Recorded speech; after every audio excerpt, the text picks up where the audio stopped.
Good evening and welcome to the Kenya Defence Forces Weekly Bulletin. I am Sergeant Kasim Ali, here to bring you the key updates on defense activities, from operational highlights to the latest developments at the Ministry of Defense. Here are our top stories tonight.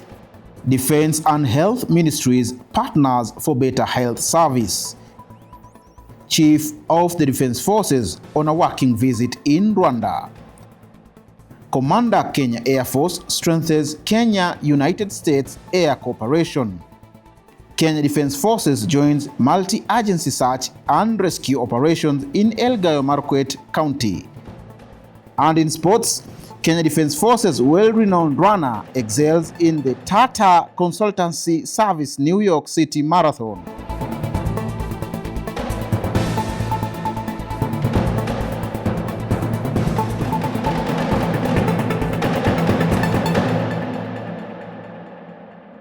To start us off, Defense Cabinet Secretary Honorable Soipan Tuya and her health counterpart Honorable Aden Duale held a consultative meeting to discuss the implementation of the upcoming ultra-modern multi-specialty Moi Teaching and Referral Hospital at Kiplombe in Uasin Gishu County. The meeting focused on streamlining plans for the project, which the Ministries of Defense and Health will jointly spearhead. The meeting, held at Defense Headquarters, brought together Principal Secretaries Dr. Patrick Mariru of Defense and Dr. Auma Oluga of Health, who highlighted the project's significance as a landmark government investment aimed at boosting Kenya's healthcare capacity through strategic collaboration between the two ministries. The government will build a 4,000-bed hospital in Uasin Gishu County, led by the Ministry of Defense through the Kenya Defence Forces in partnership with the Ministry of Health and the county government. Phase 1, with 2,000 beds, is set for completion by April 2027. Defense Cabinet Secretary Soipan Tuya said the project demonstrates the government's commitment to transformative infrastructure, while Health CS Aden Duale promised to ensure the hospital meets international standards, praising the partnership as a model of interagency collaboration. The Chief of the Defence Forces, General Charles Kahariri, has reaffirmed Kenya's strong military ties with Rwanda and called for greater regional cooperation to tackle Africa's evolving security challenges. During a 3-day official visit to Rwanda, General Kahariri held talks with Rwanda's Minister of Defense, Honorable Juvenal Marizamunda, and the Chief of the Defense Staff, General Mubarak Muganga. The discussion centered on strengthening bilateral defense cooperation, with both countries agreeing to expand their existing defense cooperation agreement to include new areas such as technology integration and joint innovation. General Kahariri praised Rwanda's defense force for its technological advancement and professionalism, describing it as a model for modern military preparedness. We are very happy to be here and for the warm reception and welcome, and also to finalize on the defense cooperation agreement that is in its final stages. The CDF also paid tribute to the victims of the 1994 genocide at the Kigali Genocide Memorial and visited the Campaign Against Genocide Museum, where he reflected on military's duty to protect civilians and uphold peace. At the Rwanda Defense Force Command and Staff College in Nyakinama, General Kahariri delivered a lecture on Africa's role in multipolar world, urging militaries to drive security, stability, economic growth through innovation and defense diplomacy. The Chief of the Defense Forces and Chairperson of the National Defense University Kenya Council, General Charles Kahariri, presided over the 11th regular council meeting at the International Peace Support Training Center in Nairobi. The meeting aimed to review the university's milestone and chart its next strategic direction. IPSTC is a college of the National Defense University Kenya. General Kahariri commended the university for its rapid transformation into a global center of excellence in defense education. He urged the Vice Chancellor, Lieutenant General David Terus, and faculty to continue equipping graduates with the strategic foresight and capabilities required to dominate across all domains: land, sea, air, space, and cyberspace. The third NDUK graduation and convocation ceremony will be held on 21st November 2025 and will be officiated by the NDUK Chancellor, His Excellency Dr. William Ruto, President of the Republic of Kenya and Commander-in-Chief of the Kenya Defence Forces. Moving on, the Commander Kenya Air Force, Major General Bernard Waliaula, met with representatives from the United States Military Group Kenya, led by Air Attaché Lieutenant Colonel Darth Schrader and Air Programs Manager Lieutenant Colonel Hans Hobbs.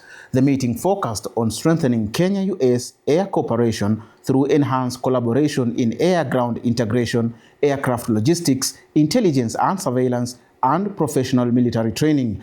The engagement emphasized both nations' commitment to boosting Kenya Defence Forces' operational effectiveness and advancing regional peace and stability.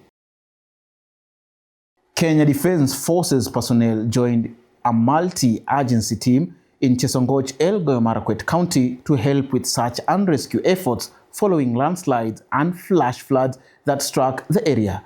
The operation, launched on November 1st, brought together teams from the Kenya Air Force Rapid Response Unit, the KDF Disaster Response Battalion, the Kenya Red Cross, Eldoret MTRH staff, the National Police Service, and local volunteers. The joint efforts focused on rescuing survivors, recovering victims, and offering emergency medical aid. The injured and the deceased were airlifted to Eldoret Moi Teaching and Referral Hospital by Kenya Air Force and police helicopters for urgent medical attention and post-disaster management.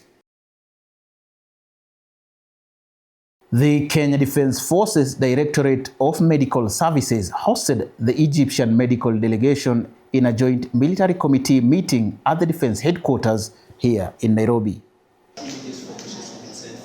The two-day meeting, chaired by the Acting Director of Medical Services Brigadier Japheth Ndegwa, together with his Egyptian counterpart Brigadier Hitham Maher, was geared towards reaffirming the growing collaboration between the two nations, with the discussions revolving around the facilitation of enhanced medical services, collaboration in training, capacity building, health systems, and professional exchange programs. Brigadier Ndegwa noted that the meeting was a direct reflection of the long-standing, robust, and strategic partnership binding Kenya and Egypt, and that it would serve to define practical, actionable ways to translate strategic intent into actionable outcomes. He further emphasized the importance of collaboration, especially highlighting the complexities of modern security threats, such as the ever-present threat of injuries in war and emerging and re-emerging infections, which require a synchronized, effective, and resilient medical response from medical teams. The Vice-Chancellor, National Defence University Kenya, Lieutenant General David Tarus, presided over the 6th International Blended Conference on Guidance, Counseling and Psychology at the university seat in Lanet, Nakuru County. The two-day conference, themed Integrating Innovative Psychological Interventions for Peace, National Security and Sustainable Development, is a collaborative venture between NDUK and the Kenya Guidance, Counseling and Psychological Association, bringing together distinguished professionals to explore groundbreaking approaches in psychological science that contribute to global peace and security. Lieutenant General David Tarus stressed the importance of strengthening partnerships between government agencies and non-state actors, noting that such collaborations offer valuable insights and enhance resource mobilization, which is essential for tackling the complex mental health challenges. The Deputy Vice-Chancellor, Center for Security and Strategic Studies, Major General Joyce Citienei, encouraged the participants to embrace innovative psychological interventions in addressing pertinent issues in a fast-paced society that exerts pressure on individuals and families, which often leads to hopelessness, stress, trauma, and a host of mental health issues that require integrated psychological interventions. We take a short break. We will be back in a moment.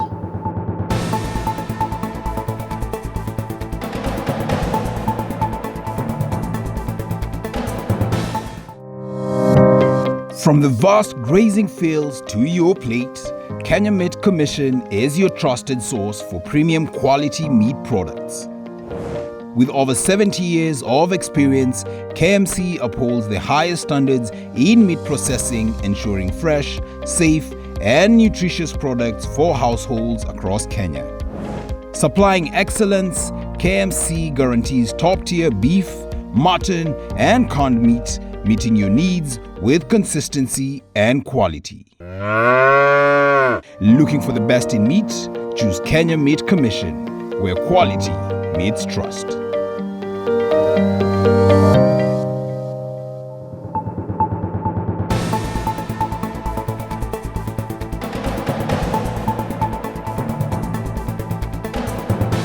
Welcome back. General Officer Commanding Central Command Major General John Koimo represented the Ministry of Defense in the 64th Border Control and Coordination Committee, a four-day meeting at the Kenya School of Government, Mombasa County. The meeting, chaired by the Principal Secretary for Interior, Dr. Raymond Omolo, was purposefully convened to make deliberations on cross-border security, interagency collaborations, operational synergy, and management issues. During this four-day engagement, participants visited Shimoni and Mnarani points of entry, where they assessed operational challenges and explored strategies to enhance coordination and security along Kenya's borders. And now crossing borders to Somalia, the Kenya Defence Forces troops serving under the African Union Support and Stabilization Mission in Somalia, deployed at Afmado main operating base, conducted a successful medical outreach at Afmado General Hospital. The exercise provided essential medical care to residents, reinforcing humanitarian support to the vulnerable groups, particularly women, children, and the elderly, who have limited access to healthcare services within the Afmado community. During the outreach, more than 100 residents received treatment for various ailments, while the medical team also offered vital health education sessions on nutrition, maternal care, disease prevention, and hygiene practices, with special attention to expectant and nursing mothers. Mr. Ahmed Mahmoud, Director of Afmado General Hospital, expressed deep appreciation to Kenya Defence Forces, noting that the initiative has enhanced public confidence in the military and contributed to peace, security, and regional stability. Still in Somalia, the Kenya Defence Forces troops serving under the African Union Support and Stabilization Mission in Somalia, AUSOM, conducted breast cancer sensitization programs in both Kismayo and Doble main operating base for all AUSOM female personnel, as well as the Doble Women's Association group. The annual event, held every October, aims to raise awareness about breast cancer, the most common cancer affecting women globally. The 2025 theme, "Every Story is Unique, Every Journey Matters," draws attention to equal access to quality comprehensive treatment, minimization of stigma, and fostering multi-sectoral partnerships by engaging stakeholders to create and amplify impact. The session covered early signs, self-examination, prevention, myths, and screening of breast cancer. Participants also received practical demonstrations on how to perform regular self-examination, emphasizing that early detection immensely improves treatment outcomes and survival rates. Personnel from the Sierra Leone Police Unit and students from the Doble Women Association Mentorship Program were also in attendance at the event, fostering greater cohesion and collaboration among troop contributing countries and the local community. Back to the country, the Kenya Meat Commission Board of Commissioners, chaired by Lieutenant General retired Joseph Kasaon, held a revival meeting at the Kibarani Kenya Meat Commission boardroom in Mombasa County. The meeting was preceded by the delegation's inspection of the Commission's ranch at Makinon Road, Kibarani Abitor, Makupa Nyama Haven, and Shimanzi Godown, where they discussed future improvements and developments of the facilities. During the visit to the Kibarani factory, Colonel Wilberforce Moremi, the branch manager, briefed the commissioners on the factory's organizational structure, operational framework, and future development plans. Managing Commissioner Major General Jatani Gula, while addressing KMC staff members, emphasized the need for commitment, upholding high standards of hygiene, efficiency, and ensuring product quality. The outgoing KMC Board of Commissioners Chairman, Lieutenant General retired Kasaon, was awarded at the end of the meeting in recognition of his steadfast leadership and dedicated service.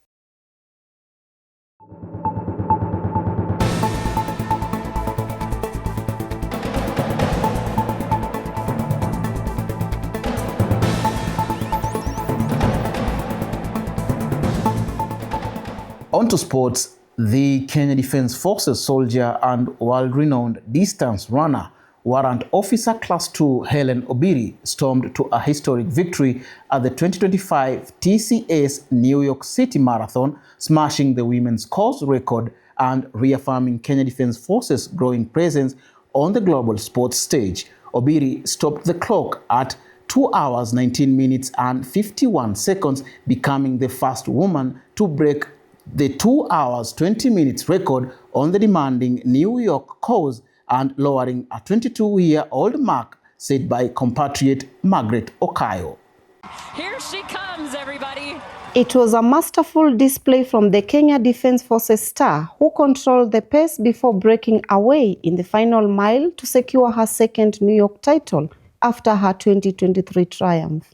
The race quickly evolved into an all-Kenyan showcase, with 2022 champion Sharon Lokedi finishing second in 2 hours, 20 minutes and 7 seconds, and defending champion Sheila Kipkirui placing third in 2 hours, 20 minutes and 24 seconds.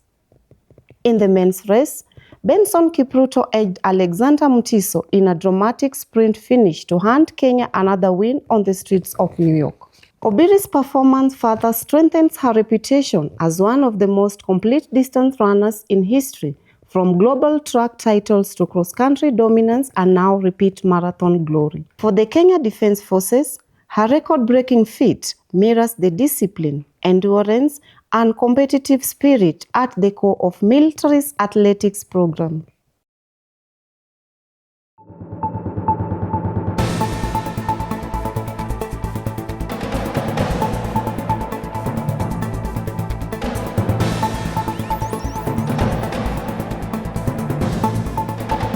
And that's it for this week. We thank you for spending your time with us and look forward to your lively engagement through our official social media platforms. Join us again next week for another edition of the Kenya Defence Forces Weekly Bulletin. I have been your host, Sergeant Kasim Ali. Goodbye and be blessed.